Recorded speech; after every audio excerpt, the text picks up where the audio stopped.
Subiectele principale pe care le dezbatem astăzi sunt: Institutul pentru Studiul Războiului relatează că desfășurarea rachetelor Oreșnic, sistemelor de rachete Oreșnic în Belarus, nu crește riscurile de atacuri asupra Ucrainei sau a țărilor NATO. Iată, Putin merge până la capăt pe aceeași retorică de frică și teroare. Președintele Zelenski anunță al doilea lot de avioane F-16 este deja în Ucraina.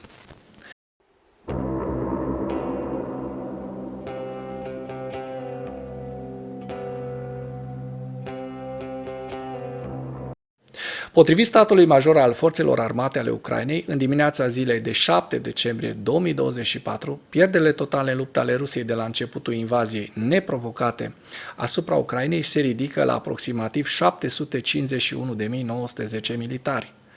În ultimele 24 de ore, Rusia a înregistrat pierderi semnificative pe frontul din Ucraina, între care 1300 de militari, 17 vehicule blindate de luptă, 12 piese de artilerie și 2 sisteme antiaeriene. Putin merge în continuare pe retoricile și pe fricile oamenilor. Potrivit analiștilor Institutului pentru Studiul Războiului, amplasarea sistemului Oreșnic rusesc în Belarus nu crește riscurile de lovituri cu rachete balistice cu rază medie de acțiune asupra Ucrainei sau a țărilor NATO.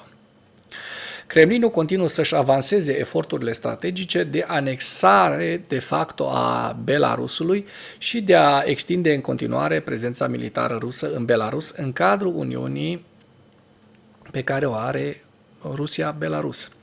Dictatorul rus Vladimir Putin și autoproclamatul președinte al Belarusului Alexander Lukashenko au semnat un acord privind garanțiile de securitate în cadrul statutului Uniunii, în cadrul unei reuniuni a Consiliului Suprem de Stat al Uniunii de la Minsk din 6 decembrie. Lukashenko a făcut apel public la Putin ca Rusia să desfășoare rachete balistice Oreșnic în Belarus, cu credința că conducerea militară-politică din Belarus să determine obiectivele sistemului dacă racheta ar fi lansată vreodată de pe teritoriul Belarusului.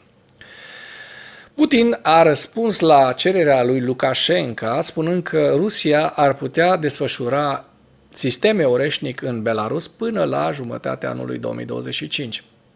Putin a remarcat că noul tratat de securitate permite Rusiei și Belarusului să folosească toate forțele și mijloacele disponibile în cadrul obligațiilor de apărare reciprocă ale Rusiei și Belarusului. Analiștii susțin că desfășurarea rachetelor Oreșnic în Belarus nu crește riscurile imediate de lovituri cu rachete balistice cu rază medie de acțiune asupra Ucrainei sau a țărilor NATO, în ciuda zângănitului amplificat al armelor nucleare de către Kremlin. Al doilea lot de F-16 pentru Ucraina din Danemarca este deja ajuns în Ucraina. Acest leadership în protecția vieții ucrainenilor este ceea ce deosebește Danemarca de alte țări, a declarat președintele Ucrainei Volodymyr Zelensky. Potrivit președintelui, primul lot de avioane oferit de danezi doboară deja rachete rusești și salvează oameni și infrastructura ucraineană. El a remarcat de asemenea că acum scutul nostru aerian este întărit, scutul ucrainean este întărit suplimentar.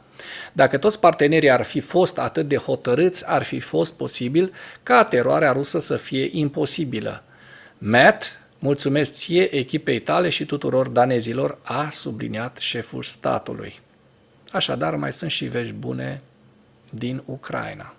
În ceea ce urmează, vă prezint un slide cu evoluția de ieri a celor mai importante fronturi din Ucraina și cu principalele știri din presa ucraineană.